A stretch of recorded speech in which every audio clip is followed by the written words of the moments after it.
आपके पास iQOO Z9X है, iQOO Z9 series का कोई सा भी फ़ोन है, तो उसके अंदर कॉल फॉरवर्डिंग कैसे बंद कर सकते हैं या फिर कैसे लगा सकते हैं? कॉल फॉरवर्डिंग का मतलब क्या होता है कि जैसे ही किसी की कॉल आती है आपके फ़ोन पे, अगर आपका फ़ोन स्विच ऑफ है या फिर नेटवर्क अच्छे से बाहर है, तो ऑटोमेटिकली आपके दूसरे वाले नंबर पे जिस पे आपने कॉल फॉरवर्डिंग लगा रखा है, उस पे कॉल चली जाती है। तो लगाना कैसे है?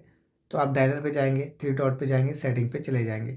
सेटिंग पे जाने के बाद यहाँ पे आपको दिख जाएगा कॉलिंग अकाउंट, इस पे आपको टैप कर लेना है। जो भी आपकी सिम लगी होगी, उस पे आपको एक बार टैप कर देना है। टैप करने के बाद यहाँ पे आपको दिख जाएगा कॉल फॉरवर्डिंग, इस पे आपको जाना है। वॉइस कॉल और वीडियो कॉल का ऑप्शन आता है, तो आपको वॉइस कॉल पे टैप कर लेना है, अगर आपको वॉइस कॉल सिर्फ ट्रांसफ़र करना है।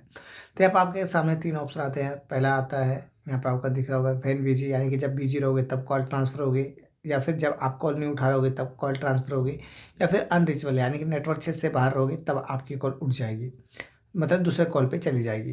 बाकी यहाँ पे आपको दिख जाएगा ऑलवेज फॉरवर्ड, यानी कि इन तीनों कंडीशन में किसी भी कंडीशन में आपका फ़ोन हो, ऑटोमेटिकली कॉल फॉरवर्ड हो जाती है। फॉरवर्ड करने के लिए इस पे नंबर आप डायरेक्टली सेट कर सकते हैं, या फिर इस पे जाओगे तो यहाँ पे आपका अलग-अलग नंबर शो कर जाएगा। जो भी आपको नंबर डालना है, यहाँ से डायरेक्टली इस पे टैप कर लेना, नंबर सेव हो जाएगा और टर्न ऑन कर देना है।